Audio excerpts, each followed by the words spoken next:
नमस्कार, आप देख रहे हैं प्रदेश का सबसे भरोसेमंद news channel India news Rajasthan. आपके साथ मैं हूं विवेक पांडे। हमारी खास पेशकश बड़ी बहस में आप सभी का बहुत स्वागत है। प्रधानमंत्री नरेंद्र मोदी ने देश में बीजेपी का चुनावी अभियान शुरू कर दिया है। केंद्र सरकार के 9 साल पूरे होने के मौके पर जनसंपर्क अभियान की शुरुआत करने अजमेर पहुंचे पीएम मोदी ने कहा कि ये नव निर्माण का दौर चल रहा है। 2014 से पहले पूरे देश में जनता भ्रष्टाचार के खिलाफ सड़क पर उतरी थी। बड़े शहरों में आए दिन आतंकी हमले होते थे। सीमा पर कांग्रेस सरकार सड़कें बनाने से डरती थी। पीएम ने कहा कि कांग्रेस विकास के कामों में 85% कमीशन खाने वाली पार्टी है। उन्होंने कहा कि कांग्रेस लूटने में किसी के साथ भेदभाव नहीं करती, चाहे कोई गरीब हो, वंचित हो, आदिवासी हो, दलित हो, अल्पसंख्यक हो, कांग्रेस सबको समान भाव से लूटती है। प्रधानमंत्री नरेंद्र मोदी ने अपने संबोधन में कांग्रेस पर जमकर बरसते हुए कहा कि कांग्रेस ने करोड़ों महिलाओं और बच्चों के साथ खिलवाड़ किया। जब कांग्रेस की सरकार थी तब देश में टीकाकरण का दायरा 60% ही पहुंच पाया। तब 100 में 40 महिलाएं और बच्चे ऐसे होते थे जिनको जीवन रक्षक टीके नहीं लग पाते थे।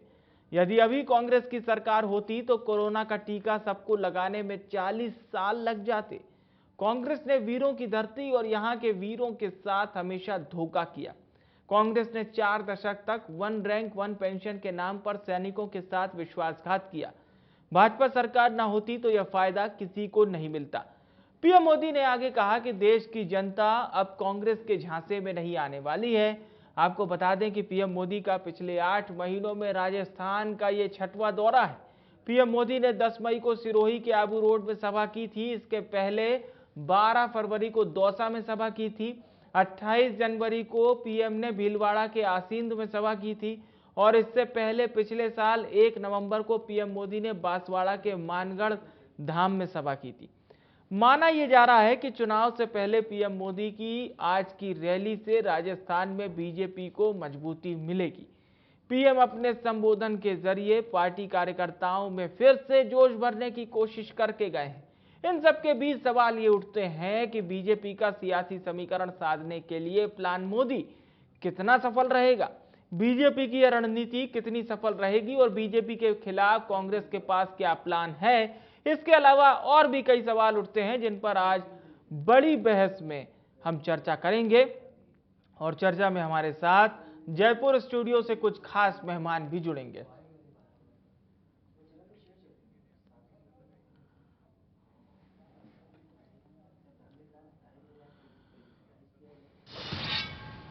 तो आज की बड़ी बहस का सिलसिला शुरू करें उससे पहले आपको पीएम मोदी का वो बयान सुनवाते हैं। केंद्र में भाजपा के नेतृत्व वाली एनडीए सरकार के 9 साल भी पूरे हो गए। भाजपा सरकार के 9 साल देशवासियों की सेवा के रहे हैं। भाजपा सरकार के 9 साल सुशासन के रहे हैं। भाजपा सरकार के 9 साल गरीब कल्याण के लिए समर्पित रहे हैं। साथियों, देश ने 2014 में सबका साथ सबका विकास के नए संकल्प का आह्वान किया था। इस संकल्प में राजस्थान ने बहुत बड़ी भूमिका निभाई है। आप याद कीजिए, 2014 से पहले देश में क्या स्थिति थी।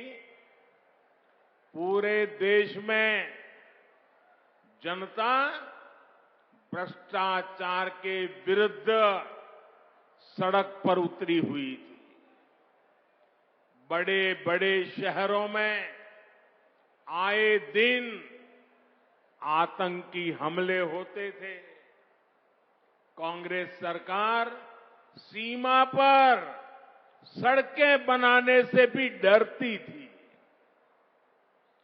महिलाओं के विरुद्ध अपराध चरम पर थे। प्रधानमंत्री के ऊपर सुपर पावर थी। कांग्रेस सरकार रिमोट कंट्रोल से चल रही थी। निर्णय होते नहीं थे, नीतियां चौपट थी, निवेशक निराश थे, युवाओं के सामने अंधकार था। जनता से वोट लेकर कांग्रेस जनता को ही कोस रही थी। भाइयों और बहनों, घोर निराशा के इसी माहौल को 2014 में आपने एक वोट से विकास के विश्वास में बदल दिया। कांग्रेस ने 50 साल पहले, आप देखिए, एक कांग्रेस की गारंटी वाली आदत आज की नहीं है, पुरानी है। 50 साल पहले कांग्रेस ने इस देश को गरीबी हटाने की गारंटी दी थी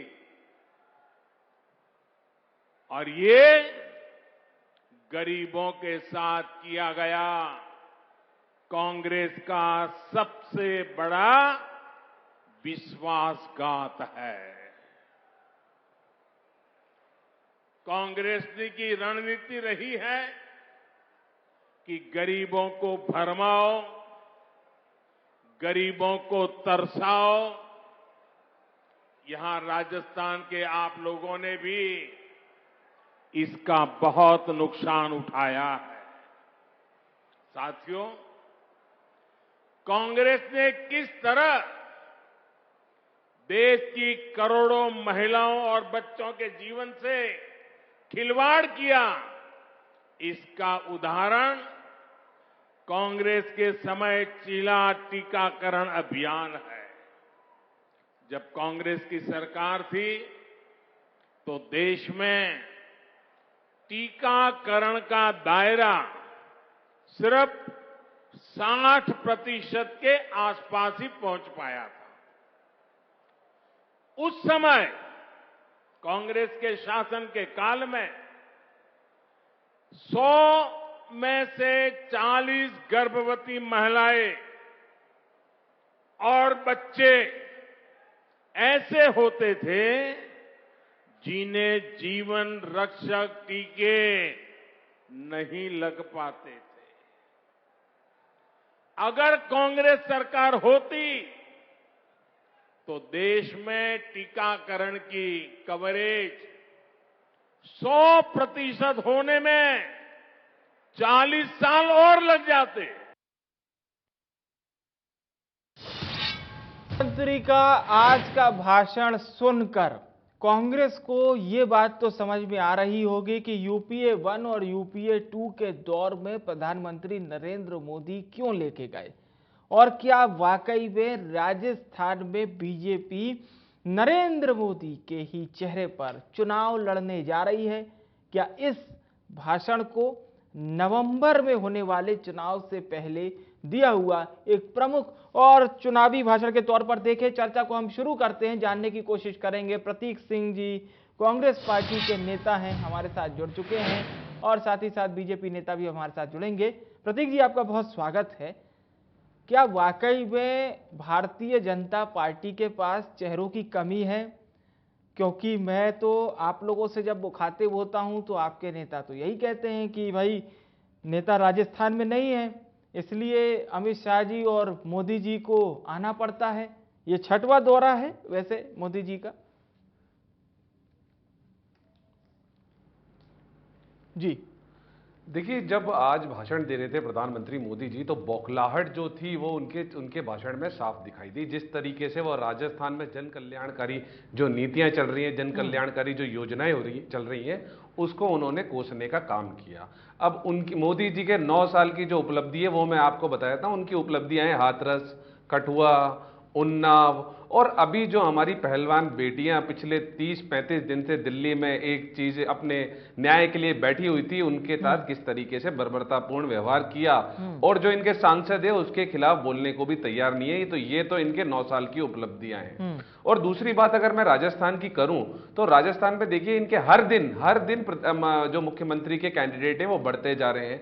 हमारे यहाँ प्रमुख तौर पे अभी 9 पहले 7 संभाग हुआ करते थे, अभी 10 संभाग हो गए हैं। लेकिन इनके अगर आप जाएंगे हर एक संभाग में इनका एक आपको मुख्यमंत्री का कैंडिडेट मिल जाएगा जो अपने आप को मुख्यमंत्री बनाना चाहता है। और उस 10 कैंडिडेट 11 कैंडिडेट में अब एक कैंडिडेट और शामिल हो गए, वो है प्रधानमंत्री मोदी। हो सकता है शायद वो अपनी प्रधानमंत्री की कुर्सी छोड़ करके और राजस्थान के मुख्यमंत्री बन जाए। और जिस तरीके से झूठ इन्होंने परोसा है, मैं आपको बताना चाहूंगा। ये देखिए, आप गरीब की बात कर रहे थे, ये देखिए यूपीए सरकार के समय में हमारी सरकार ने 27 करोड़ लोगों को गरीबी रेखा से बाहर निकाला था। और इनकी सरकार ने उन 27 करोड़ में से वापस 23 करोड़ लोगों को गरीबी रेखा के अंदर फेंक दिया। आप देखिए उज्ज्वला योजना की बात कर रहे थे, उज्ज्वला योजना की सच्चाई देखिए कि 8 करोड़ इन्होंने दिए थे। प्रतीक जी, प्रधानमंत्री जी के मैंने आज भाषण को सुना, उनका ये कहना था कि कांग्रेस के समय में बहुत बड़े नेता हुए हैं। उन्होंने ये बताया था कि जब साहब दिल्ली से 1 रुपया भेजा जाता है तो कुछ पैसा ही, मात्र कुछ पैसा ही गरीब जनता तक पहुंचता है। तो उन्होंने तमाम योजनाओं को डिस्क्राइब किया एनडीए सरकार की और बताया कि अगर हम उनके अकॉर्डिंग भेजते तो इतना रुपए जाता, उनके अकॉर्डिंग भेजते तो इतना रुपए जाता। विवेक जी, केंद्र के साथ साथ राज्यों में अनेक समय पे अनेक सरकारें चलती रही हैं। जैसे राजीव गांधी जी की जो बात वो कोट कर रहे थे, उस समय में पूरे हिंदुस्तान के अंदर सिर्फ कांग्रेस की सरकारें नहीं थी, और सरकारें भी थी। तो वो जो टिप्पणी की थी उन्होंने दूसरी सरकारों के लिए की थी कि मैं केंद्र से 1 रुपया भेजता हूं और वहां की जो सरकारें हैं जो दूसरी पार्टियों की, वो जनता तक सिर्फ 15 पैसे पहुंचाती है, बीच में 85 पैसे खा जाती हैं। उसी बात में वो जो जिस तरीके से गरीबों की बात कर रहे थे, मैंने अभी आपको बताया 2006 से लेकर के 2014 तक हमने 27 करोड़ लोगों को गरीबी रेखा से बाहर निकाला।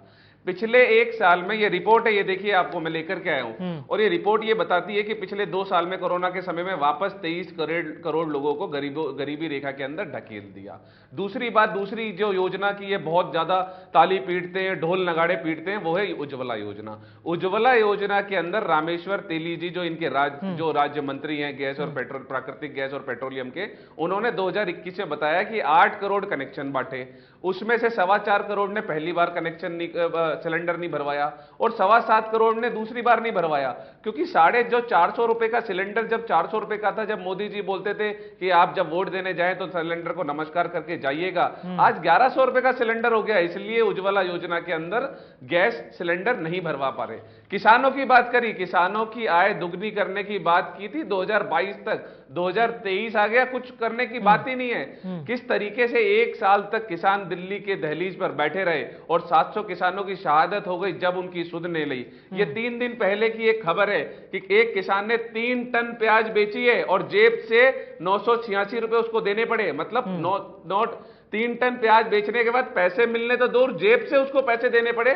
तो ये तो किसानों की दुर्दशा है। हमने राजस्थान के अंदर लगभग 22 लाख किसानों के 14,000 करोड़ के ऋण माफ किए।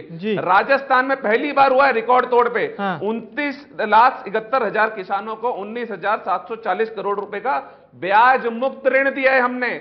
और जो ये बोलते हैं कि बता दें, तो मैं आपको नामजद बता देता हूं। टोंक के देवली के निवासी हैं लड्डू राम जी, 7,98,000 रुपए का उनका फसली ऋण जो है वो माफ हुआ है। तो हमने किसानों की बात करें, महिलाओं की बात करें, आप चिकित्सा बीमा की बात करें, अंग्रेजी माध्यम स्कूलों की बात करें, राजस्थान में एक अलग किस्म के बयान चल चुकी है और इसी से बौखलाए हुए थे। और बौखलाहट में आप देखिए कि किस तरीके की बातें मोदी जी बोल के गए। मुझे लगता है राजस्थान की जनता उनकी बातों में आने वाली नहीं है और जब चुनाव होगा नवंबर दिसंबर के अंदर, तो वापस 156 से ज्यादा सीटें जीत करके कांग्रेस की सरकार बनेगी। ठीक है। चलिए, आपने तो कांग्रेस की सरकार बनने का दावा किया, लेकिन प्रतीक जी, राजस्थान के लोगों को संबोधित करते हुए पीएम मोदी ने ये पूछा कि आपने 2019 में तो बहुत अच्छा परिणाम दिया था हमें, यानी बीजेपी को, लेकिन 2018 में आप लोगों ने सरकार तो चुनी पर उस सरकार ने आपको अराजकता दी, उस सरकार ने आपको लॉ एंड ऑर्डर नहीं दिया, उस सरकार में मतलब ये सारे बयान क्या इसलिए दिए प्रधानमंत्री नरेंद्र मोदी ने कि देखिए काउंटडाउन भले ही नवंबर और अक्टूबर के दरमियान हो, लेकिन उसकी रणभेरी अभी उन्होंने कर दी है। क्योंकि देखिए आपको भी पता है कि छठवां दौरा है और जाहिर सी बात है सियासी गलियारों में क्या चर्चा हो रही होगी ये आप और हम बेहतर जानते हैं, पर इस तरह का बयान थोड़ा सा अप्रत्याशित था। ये मतलब पूरी तरह से कांग्रेस पार्टी को कटघरे में खड़ा करना और ये कहना कि देश का आज विकास नहीं हो पाया, इसके पीछे कांग्रेस पार्टी है। और फिर वो अपने 9 साल के किए हुए कामों को, 9 साल की योजनाओं को बताते हैं कि प्रधानमंत्री ग्रामीण सड़क योजना में हमने इतना काम किया है, सड़कों के लिए इतना पैसा दिया, फिर आवास योजना में इतना दिया। उन्होंने कहा कि कांग्रेस के समय में जो वो बनते थे वो किसी काम के नहीं रहते थे, लेकिन फिर बीजेपी सरकार की तमाम योजनाएं उन्होंने गिनाई, यानी एक और अंतर बता रहे थे और फिर अपनी सरकार का गुणगान कर रहे थे। नहीं उन्होंने जो नहीं विवेक जी, वही मैं बता रहा हूं, जो 18 और 19 का इन्होंने जो कंपैरिजन किया वो मैं आपको बताता हूं। 2018 के अंदर 2 जगह पे प्रधानमंत्री मोदी आए थे, जयपुर और अजमेर। वहां पे इन्होंने रैलियां की, वहां पे इन्होंने बात करी ईआरसीपी की, जो ईस्टर्न रीजनल कैनाल प्रोजेक्ट है, उसकी बात की। उसके अंदर 13 जिलों के नाम गिनाए इन्होंने बताया कि 13 जिले की 40% जनसंख्या को पीने का पानी मिलेगा, 2.5 लाख हेक्टेयर जमीन को सिंचाई के लिए पानी मिलेगा, और वहां फिर वोट मिले नहीं।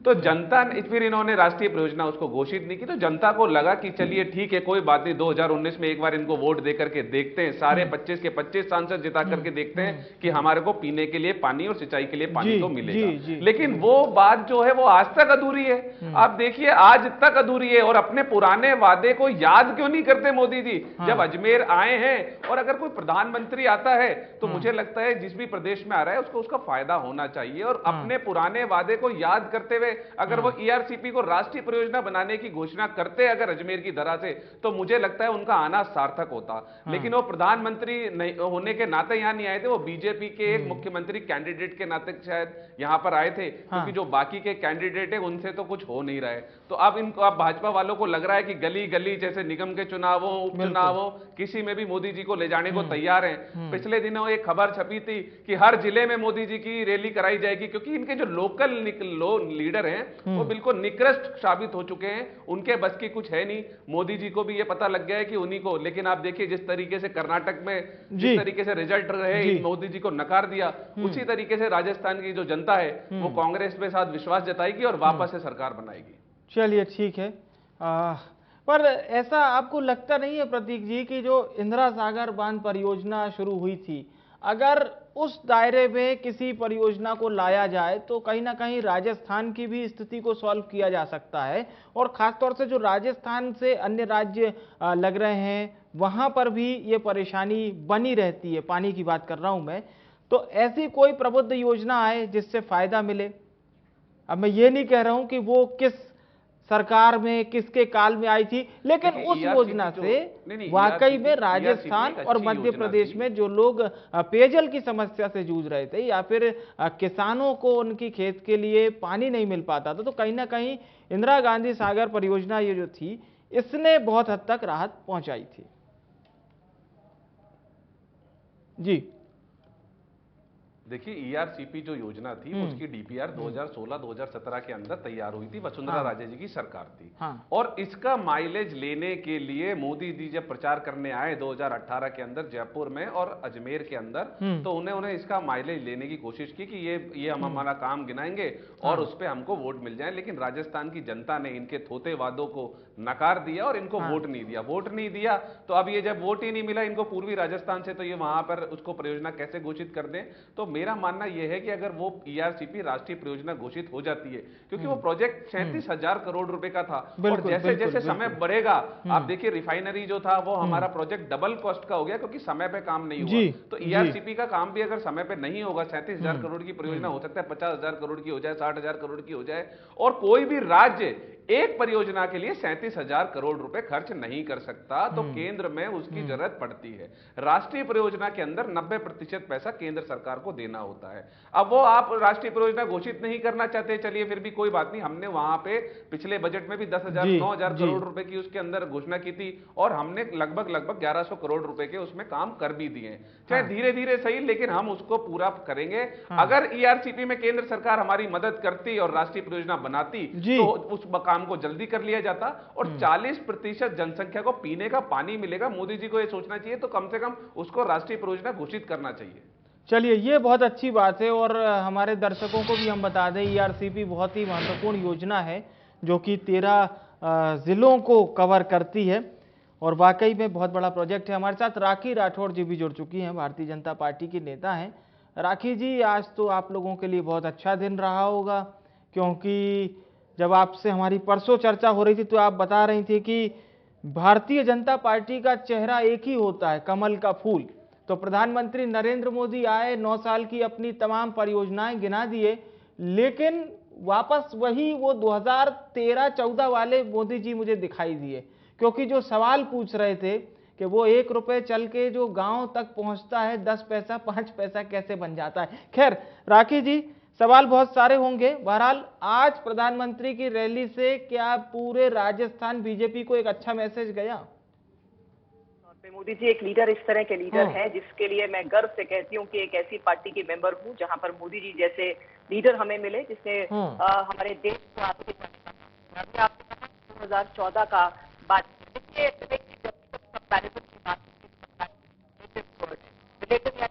आप ऑर्गेनाइजेशन के अंदर बात की जाती है तो पिछले रिकॉर्ड को कंपेयर करके हम आगे बढ़ने का प्रयास करते हैं, और इसीलिए कंपैरिजन जरूरी है जब करप्शन हमारे देश के अंदर मिलती है।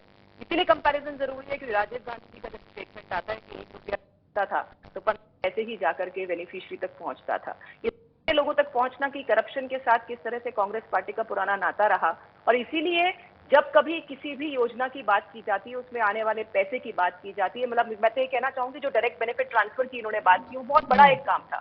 29 लाख करोड़ रुपए अब तक डायरेक्ट बेनिफिट ट्रांसफर के माध्यम से लोगों तक पहुंचे हैं, और अगर आप सोचिए, आप इमेजिन नहीं कर सकते कि 24 लाख करोड़ रुपए अगर कांग्रेस की गवर्नमेंट होती और 85 पैसे वाला हिसाब होता तो कितना बड़ा अमाउंट जो है वो करप्शन की भेंट चढ़ जाता। तो निश्चित तौर पे मुझे लगता है कि एक कंपैरिजन होना ही चाहिए विवेक जी। जब तक कंपेयर नहीं करेंगे तब तक हमें मालूम नहीं चलेगा, वो वैल्यूएशन मालूम नहीं चलेगी किस तरह की सरकार, किस तरह की गवर्नेंस जो है वो हमारे मोदी जी ने दी। और किसी भी सरकार की जब कुछ समय कंप्लीट होता है तो इससे बेहतर क्या तरीका हो सकता है कि वो अपनी डिटेल्स जो है उनके साथ जनता के बीच में जाए, वो बताए जनता को विद फिगर्स कि हमने क्या क्या प्रयास किए, हमने क्या क्या ऐतिहासिक प्रयास किए जिसके लिए हमारा देश कभी सोच नहीं सकता था। सबसे बड़ी बात उन्होंने वैक्सीनेशन ड्राइव की थी, और मुझे याद है हम लोग बड़े छोटे हुआ इस तरह की बीमारियां, टीबी की, तपेदिक की, इस तरह की बीमारियां हैजा, तो इस तरह की बीमारियों के लिए वैक्सीनेशन वो तो कह रहे हैं कि अगर हम कांग्रेस पर कोरोना का कोविड वैक्सीन छोड़ देते तो 40 साल लग जाता देश में कोविड वैक्सीन लगने में।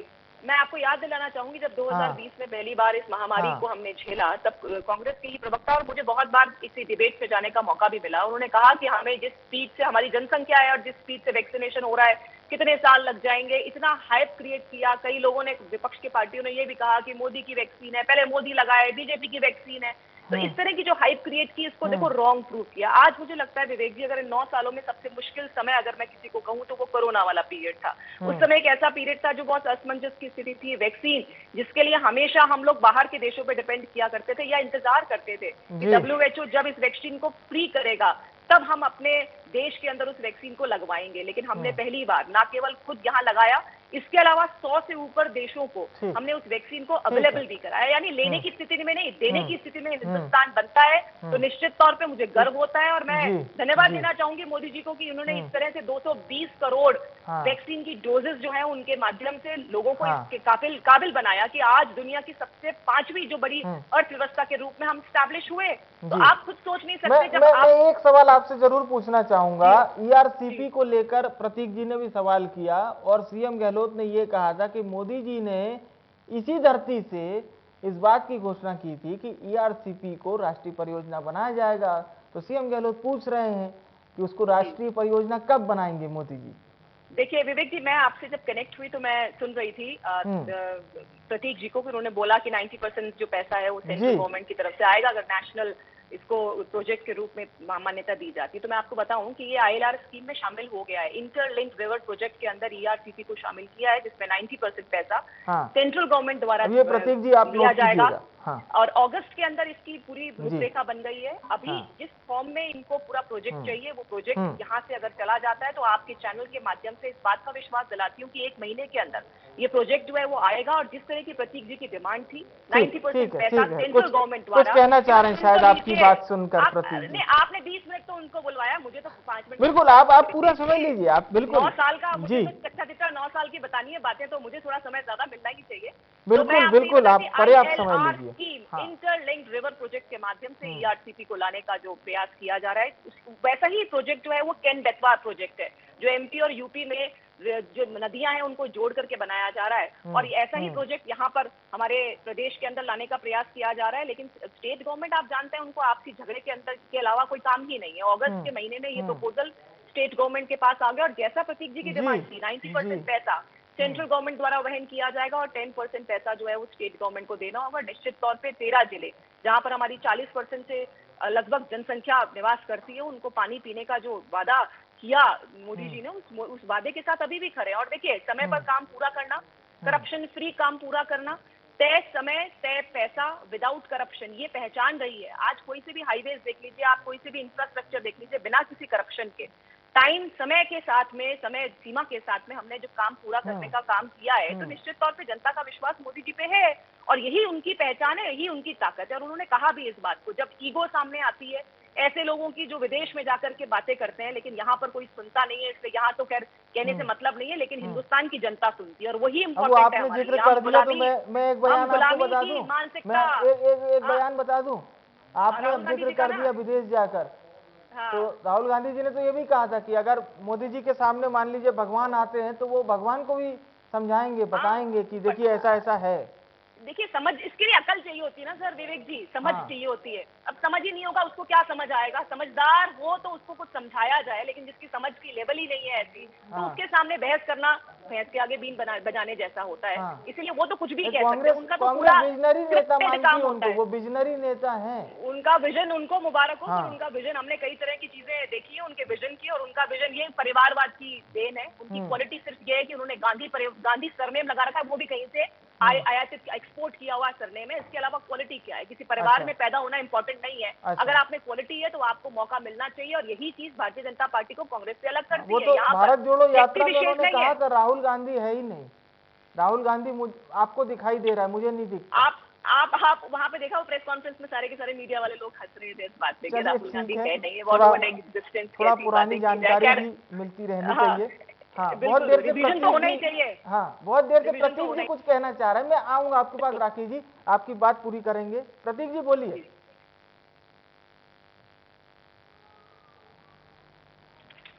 देखिए, मैं ये कहना चाह रहा था, राखी जी एक महिला है और मुझे लगता है कि जब 9 साल की आप अपनी उपलब्धियां गिना रहे हैं, तो फिर जो देश की बेटियां हैं और देश के जो पहलवान बेटियां हैं जिन्होंने हमारा सीना गर्व से चौड़ा किया, मेरे ख्याल में उस पर भी कुछ बोलना चाहिए था। दूसरी बात, जो केन बेतवा जो रिवर जो जोड़ने वाली प्रोजेक्ट की बात कर रहे हैं, तो वादा तो पीने के पानी के साथ साथ सिंचाई के पानी का भी हुआ था।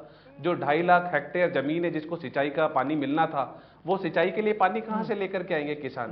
किसान की आय दुगनी करने की बात करते हैं 2022 तक, और 2023 में आकर के ERCP को आप सिर्फ पीने की पानी की परियोजना बना देंगे। और पीने की परियोजना क्यों बना देंगे साहब? आप जो 2.5 लाख हेक्टेयर की जो जमीन है उस पे जो किसान किसानी करते हैं, वो कहां जाएंगे सिंचाई के पानी के लिए? मुझे ये बता दीजिए राखी जी।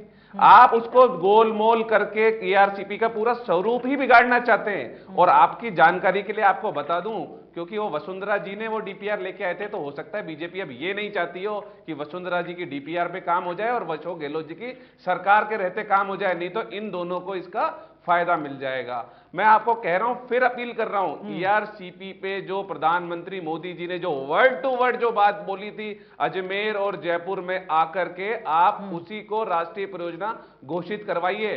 उन्होंने बोला था 13 जिलों की जो 40% जनसंख्या है उसको पीने का पानी मिलेगा, 2 लाख हेक्टेयर से ज्यादा की जो जमीन है उसको सिंचाई का पानी मिलेगा। तो वो सिंचाई का पानी क्यों नहीं मिलना चाहिए? मेरे तो 2 सवाल हैं, आप इस पर जवाब दे दीजिए पहले। ठीक है, जवाब ले लेते हैं, राखी जी प्लीज। प्रतीक जी ने बहुत अच्छा सवाल कहा। निश्चित तौर पे जिस तरह से हमें लगता है कि जिलों को पानी पीने के साथ में सिंचाई का जो 2.5 हेक्टेयर पानी की जगह की बात, 2.5 लाख हेक्टेयर जो पानी की बात कर रहे हैं, वैसा ही पूरा सब कुछ ILR स्कीम में है। प्रतीक जी देखिए, राजनीति अपनी एक जगह, लेकिन जब विकास की बात करें, जब पीने के पानी और राजस्थान नहीं है, के नहीं लोगों है, से ऊपर पीने के पानी की है। राखी जी आप उसको पढ़ लीजिएगा, वो पीने के पानी की परियोजना है।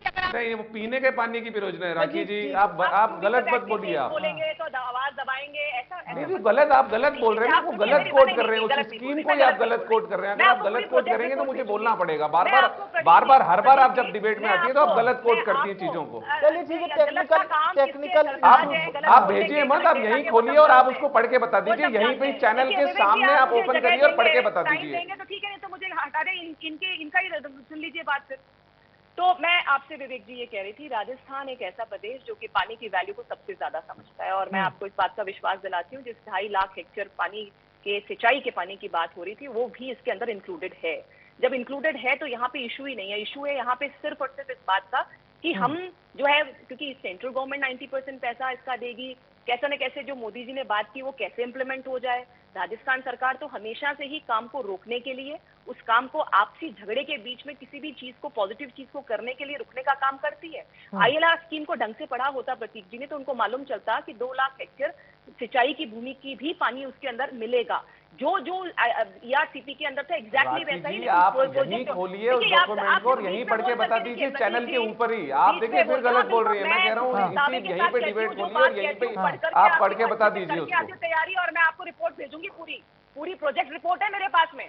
आप ओपन करिए ना, आप पढ़िए यहाँ पे, चलिए उस डॉक्यूमेंट को पढ़िए ना। आप इतना घुमा क्यों रही है चीजों को? आप पढ़ ले यहाँ पे। मैंने कुछ नहीं घुमाया, मैंने तो बहुत सीधे सीधे शब्दों में कहा कि जो ERCP के अंदर जो टारगेट पूरा होना था वो ILR स्कीम के माध्यम से ERCP का होगा, जिसमें जो वादे किए गए थे, जो टारगेट लिए गए थे, वो सारे के सारे टारगेट जो है वो पूरे किए जाएंगे।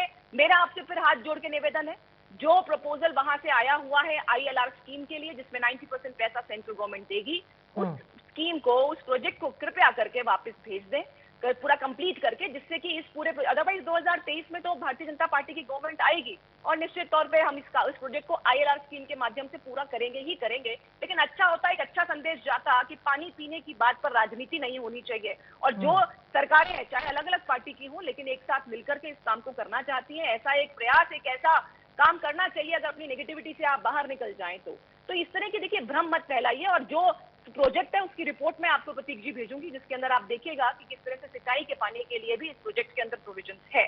तो मोदी जी ने हमेशा ये बात ट्वीट कर दीजिए, आप प्रोजेक्ट की रिपोर्ट को ट्वीट कर दीजिए, पूरे राजस्थान की जनता पढ़ लेगी उसको। सुनिए तो प्रतीक जी, वो सब जगह है, सिर्फ आपको ही समझ नहीं आती है। एक्चुअली वो चक्कर तो कुछ और है खैर, लेकिन बात ये कि जो समझना नहीं चाहते जिन चीजों को, उसको हम सुनना भी नहीं चाहते। मैं लौटता हूँ, आप ट्वीट कर दीजिए ना, पूरी जनता के सामने आ जाएगा ना। आपकी समझ और मेरी समझ भी जनता के सामने आ जाएगी, किसको कितनी समझ है। आप कितना भी भ्रम फैलाएं, जनता को मालूम है, और बीच में नहीं टोकेंगे प्रतीक जी तो अच्छा मैसेज जाएगा। आपकी टर्न पे आप बोलिएगा। हाँ ठीक है, ठीक है। एक छोटा सवाल मैं पूछूंगा राखी जी।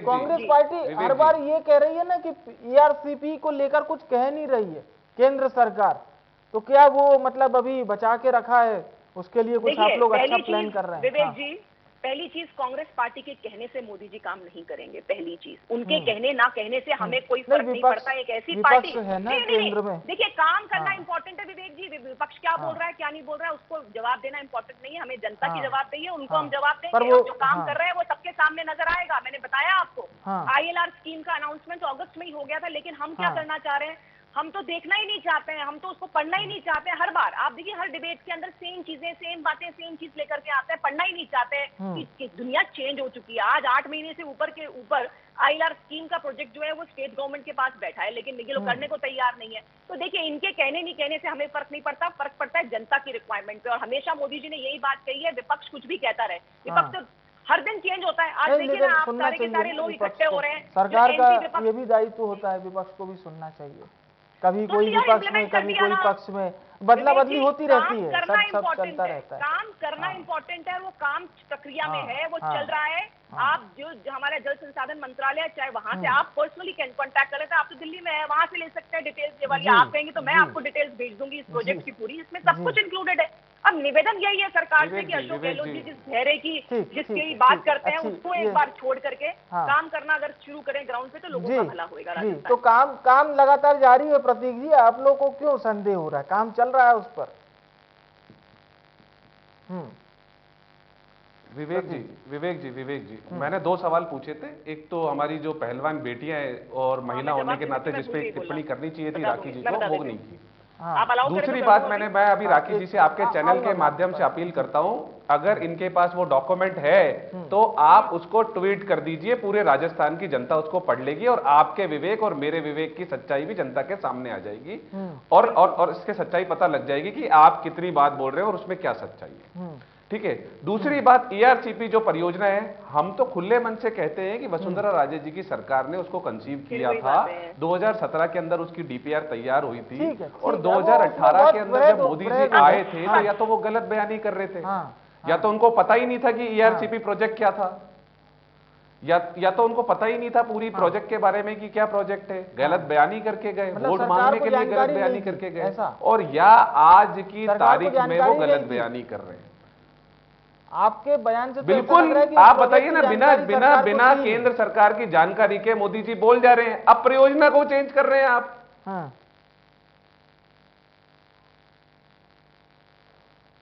हाँ, बोलिए। ठीक है? और उस परियोजना को पीने के पानी की परियोजना बना रहे हैं। मैं राखी आपके चैनल के माध्यम से फिर राखी जी से अपील कर रहा हूं कि उस डॉक्यूमेंट को प्लीज आप ट्वीट कर दीजिए, जिससे राजस्थान की जनता को पता लग जाए। और फिर सवाल कर रहा हूं कि जो हमारी पहलवान बेटियां हैं उनके ऊपर भी 2 शब्द बोल दीजिए, यही सुनना चाह रहा था मैं।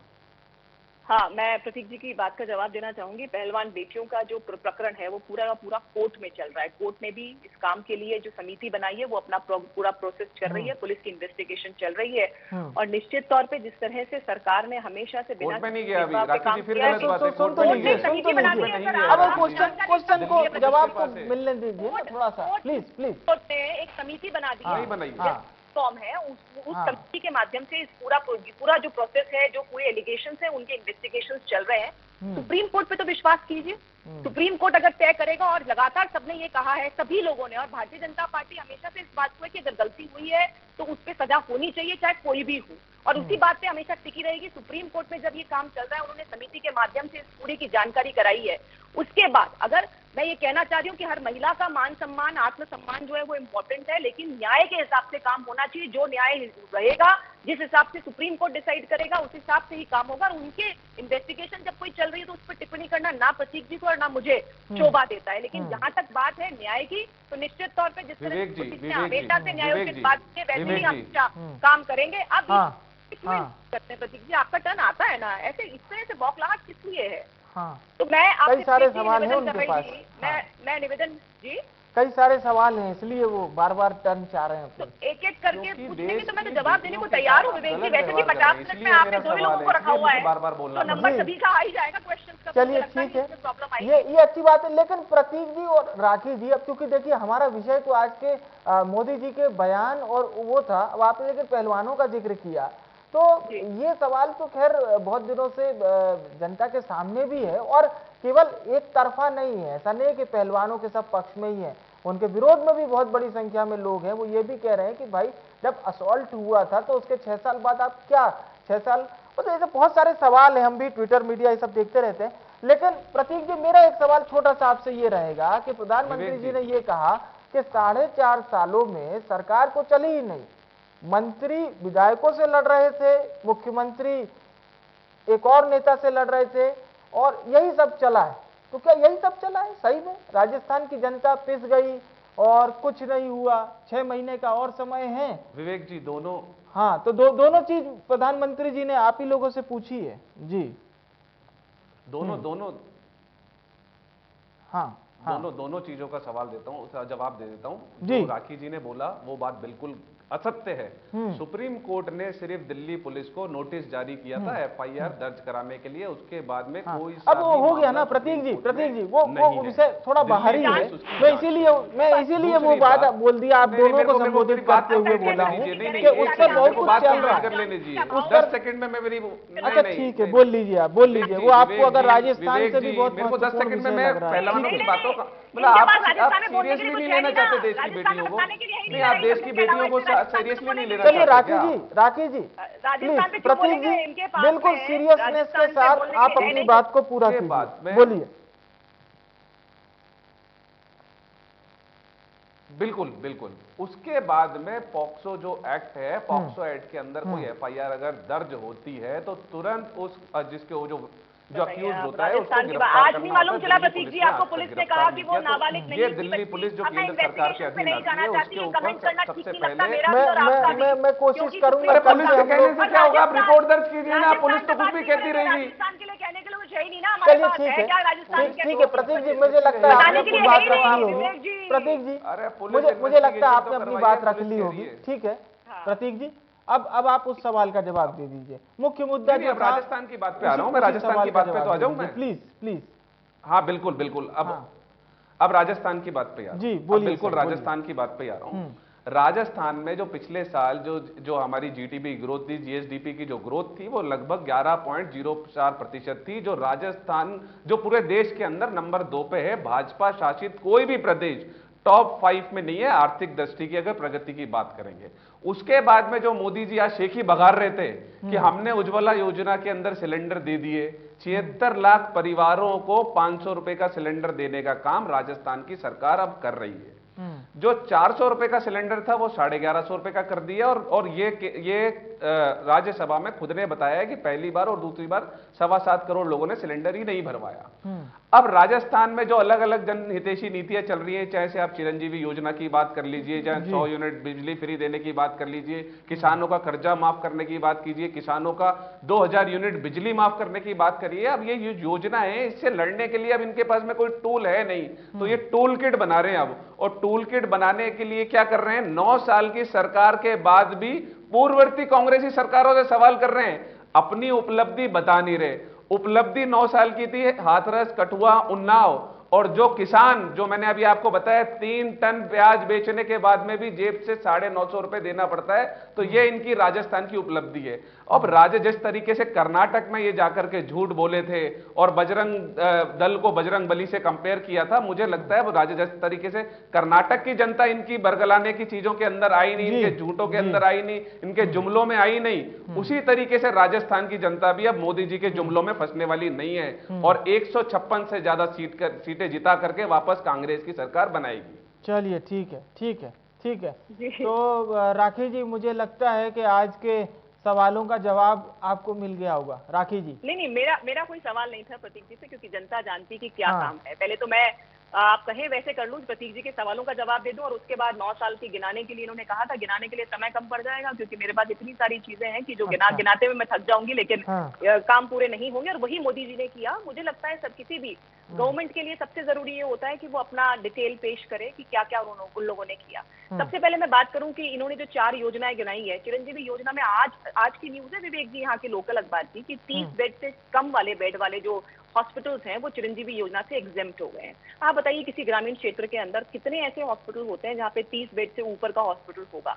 तो जिस तरह से चिरंजीवी योजना को या आरटीएच बिल को ये कहते हैं कि बिल्कुल है, वो खराब है। मैं आप दोनों को थोड़ा सा रोकना चाहूंगा। राखी जी, प्रतीक जी, एक छोटे से ब्रेक के लिए हम रोक रहे हैं, फौरन हाजिर होते हैं।